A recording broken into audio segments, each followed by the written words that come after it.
My name is Blaine Wride, BLAINE Awesome. And then tell me, so you grew up showing, right? Yep, my dad showed, and then I started showing. I bought cattle from the neighbors around in the valley, my Uncle Don, and different people, Andersons down there, and different people there in the area. Awesome. And so tell me about your dad showing. He showed it, you took your livestock show, right? Awesome. And so tell me about that for him. Anything you can remember? Well, I don't remember a whole lot about it. He just would talk about it and said that they used to show quite a bit, and it was a big thing back then, and yeah.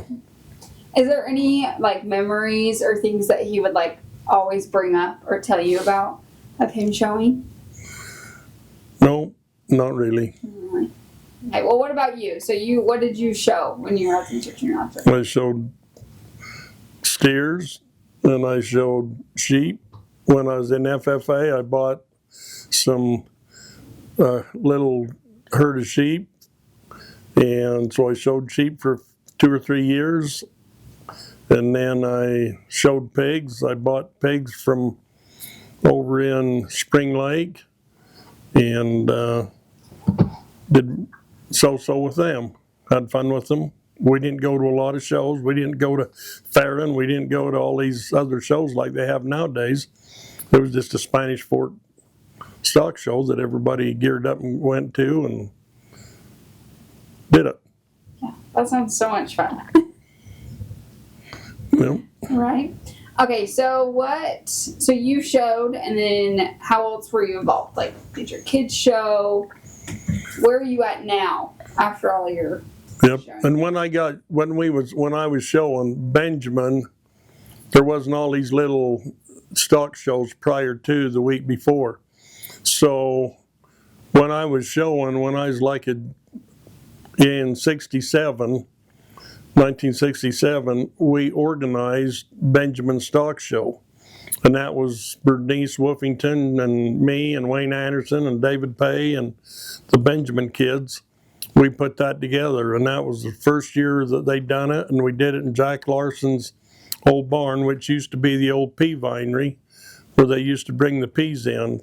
And so we cleaned it out, and we had our first Benjamin Stock Show down there prior to the week before they did the one in Spanish. And that became a traditional thing, and it still goes on today, as well as the Lake Shore and the Palmyra and the West Mountain and all these other ones. It's just kind of got bigger and bigger. Nice. So tell us how it is getting your kids involved. So you were involved. Why did you want your kids to show? We just lived down in Benjamin, and them kids, they just wanted to be like everybody else. They wanted to have some animals, and we had cattle, and so we went and had our own cattle, and they was showing our own cattle and some of my Uncle Don's cows. And then we continued on, and we wasn't winners. We was always getting red ribbon. Sometimes we get a blue one and get lucky, but we just went through that, and then the kids showed and had some good success. They did good, and then we went on one year. I told them we was out to Farron, and I says, I want to get competitive. I'm getting tired of being red ribbons and that, and my grandkids are old enough to start showing. So we sat down and talked to a few people and bought some cattle outside of Utah, some breeding heifers, and we went into that. And so now my kids was showing some bulls and some heifers, and as well as their steers. And we went to some national shows, and then now the grandkids are involved, and so we go to the Nile and a few of these other shows, and all these jackpots all over, and up Sandpoint, Idaho, and South Dakota, and so we've had a lot of fun. It's just went from one set of family to another. So it's a tradition. Yep, you could say it's a tradition. Yep. Nice. And so at the Utah Junior Livestock Show, what, like, are you on the board there? What's kind of like, why is the Utah Junior Livestock Show so special to you? Oh, I was on the board. I was on the breeding beef when they got going and started, and Dad and Rule Barker was involved with it, and I stayed in it for a while, and then the kids come along, and anyway, they started becoming part of it, and now they're involved with it, and they're in and I'm out. Awesome. How is it being grandpa now at the shows? It's good. You can just go and pull up a chair and sit and watch the grandkids and enjoy it and see how grumpy they can get. I love that. So what made the Utah Junior Livestock Show so special to you, like as a person? Why is this something that you... I guess because I lived out in the country down in Benjamin all my life, and when I was growing up, I've been involved with animals all my life, whether it be stock show or horses. I was in the horse 4-H, and we went to the county horse 4-H a few years and had a good program with the 4-H. Through that, we did the gardening through the 4-H, and Jim Jensen and that through the 4-H county had a good program, and we became advisors down in the Benjamin 4-H for 15, 20 years, and then we turned it over, and so it continues on. But so we've been involved with that. As far as the Spanish Fork Fairgrounds, I was involved there for a little while with the breeding beef when Dad and Rule Barker was involved with it. Nice. What is your favorite memory at the Utah Junior Livestock Show? Oh, gracious. I don't know that I have one favorite. But you don't have to share one. You can share any, all. It's just that you look forward to going every year and seeing the people and wondering how their animals are doing. And sometimes it was a torture, especially if you go and you're in the calf scramble. They used to do the calf scramble, and a lot of my friends was in it, and that used to be a big thing, the calf scramble, because you could watch the kids bring their animals back the next year, and it was very good. That's good. So did you ever participate in the calf scramble? Nope, I never got lucky enough to draw out. They didn't draw my name. But you like to watch it? Oh yeah, I was always there. Good. What about any favorite memories with your kids? Like, do you have any favorite memories watching your sons in kids show? Oh, I'm sure there is some. I just... Or any funny memories? What did these two ever get into? Well, they was always into trouble. Don't just... When you're close by, then it's easy to get to and from. But when you're going to these shows in Montana and up Sandpoint, Idaho, and South Dakota, then it's a little different. And here a few years ago, we decided to go on a road trip and buy some heifers, and so we left here after work on a Friday night so we could go to a sale in Nebraska the next morning at 10 o'clock. So here we are, loaded up in the truck and the trailer, and didn't know where we was going or what we was doing, but we was going to go find some heifers. And we got over there at 3 o'clock in the morning, and we was hungry, and we pulled up to McDonald's in the middle of Wyoming and pulled right up to the drive-through, and because the outside was closed, so we just pulled up to the drive-through with the stock trailer on and got us something to eat and kept on going, and got over there to Nebraska and went to that sale.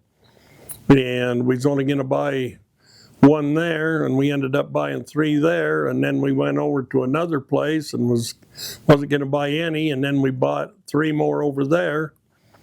And before we was all said and done, people found out we was back there, and we had our trailer loaded with all sorts of animals in the back of there, headed back to Utah. So it's been a lot of fun going out and being involved. Yeah, that is true. So we talk a lot about at this show, it's a family deal, right? And you're a second generation person to show, and now you've had almost 4 generations showing it. At the show here in Spanish Fork. Right. What does that mean to you? Like, why is that a cool thing? I'm just thankful to be part of it. I mean, my dad was involved, and I've been involved, and the way society is and going on now, the kids come down and the grandkids, and I tell them, put your phones away. If you're going to come down here, I want you to be part of me, and I don't want to have to repeat anything. And so they feed every night, come down. When I'm gone, they go and feed, and sometimes they get the truck stuck, and sometimes they get the tractor stuck, and sometimes it's all good, but it's all fun. And if they didn't have that to worry about, then they'd be home doing nothing. And so we're always involved, whether it's in the summertime when we take our cows out. All I got to do is just ring the fire bell and make a couple phone calls, and I got 2 family full of kids down there. And we go fix fence. They've learned how to pound posts. The kids have learned how to put up electric fence. They've learned how to put up water tanks. They've learned how to chase cows. It's just kind of fun passing on the tradition. Yeah, that is true. We talk a lot about legacy and, showing here at the Utah Junior Livestock Show, a legacy 100 years before us. We're hoping for 100 years after us, right? Sure. What is something that you feel is important for people to know about you and your family in this legacy of people showing?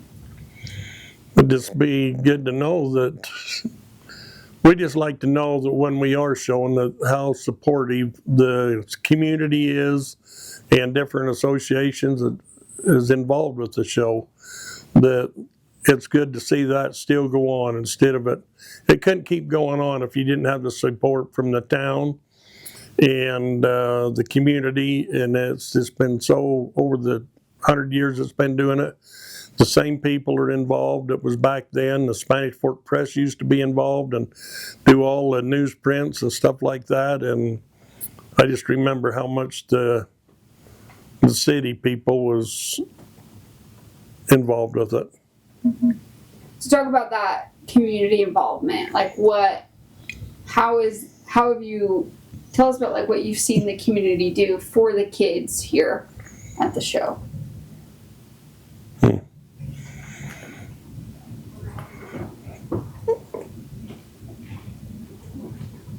I guess what they've done is they always make it good for the kids, and they're always wanting to help them. It's good to see when they do a banquet, and that's usually catered and put on by the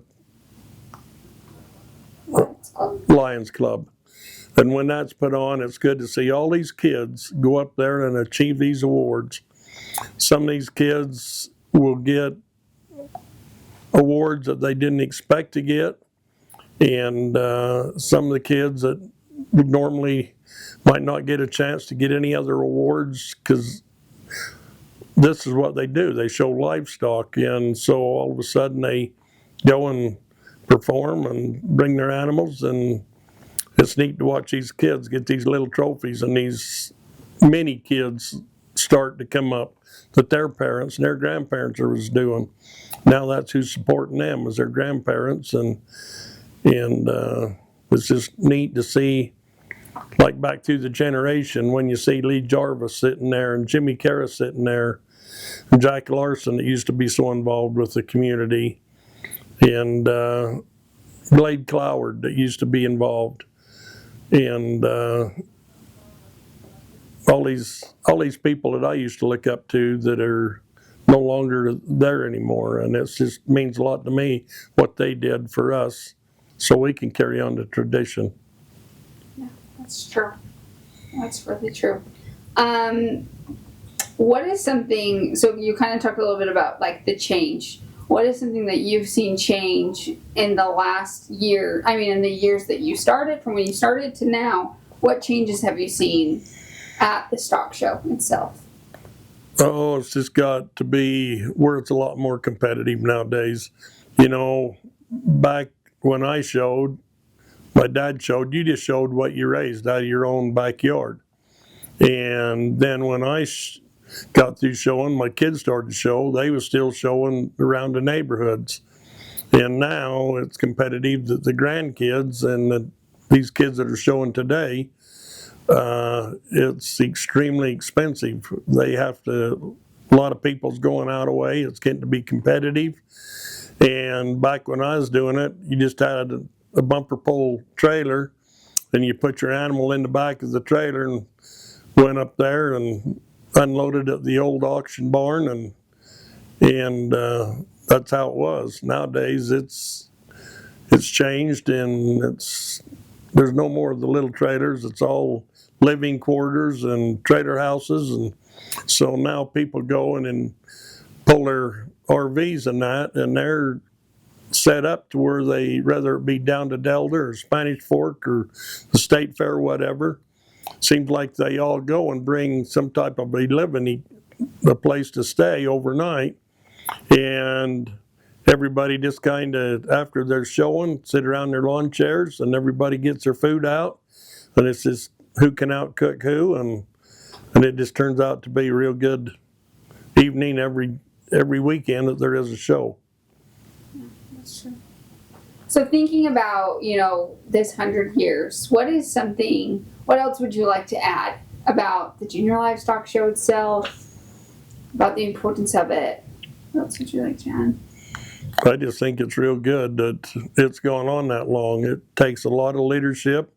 It takes a lot of people that's been behind it. It started out, and Ben Roach and them guys, they was the board for a many years. Howard Creer and them guys was the guys that Ben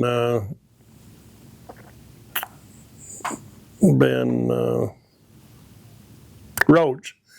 Ben Roach, he was one of and Mick Bosley. Them guys, if it wasn't for them guys that kept it going, then it definitely wouldn't be 100 years now. It would have fell apart a long time ago. But the same people just kept moving up in the generation and to what it is now. What advice would you give those who are starting to show? What advice would you give those that are starting to show coming up at the Spanish Fork Show? I would tell them, if they have an interest in showing livestock, to get with somebody and get a little advice. And before they ever get started, they need to know that it's time consuming, that if they want a project, it's time consuming to feed it, to take care of it, to go get it and house it. And it is just a big responsibility for the kids that want to do it. So they've got to know that it's a responsibility on their part as much as it is the parents' part. Because nowadays it's not just a fun and game thing. It's a life-changing for kids and for parents. Parents go watch their kids and see that they do success, and so they like to support their kids. Not everybody can be football players. Not everybody wants to be a basketball player, and not everybody wants to be a doctor or a lawyer. So that way it kind of lets these kids pick and choose what they want to do, and some of these kids have friends that show, and so they see their friends doing good and having fun, and so for long their friend wants to do what they're doing because they've watched them. So I would just encourage people just to look into what they want to do before they step into it, because there's a lot of involvement nowadays with it. But there's definitely a lot of people through the 4-H and the FFA that is willing to back these kids up 100% and put them in the shoes, so that 100 years from now, they will be the people trying to set the example for the ones that are being set now. Is there anything else you'd like to add? Nope, I'm just very thankful I'm still old enough to go and be part of it. That's true. Well, thank you so much. Thank you for having me.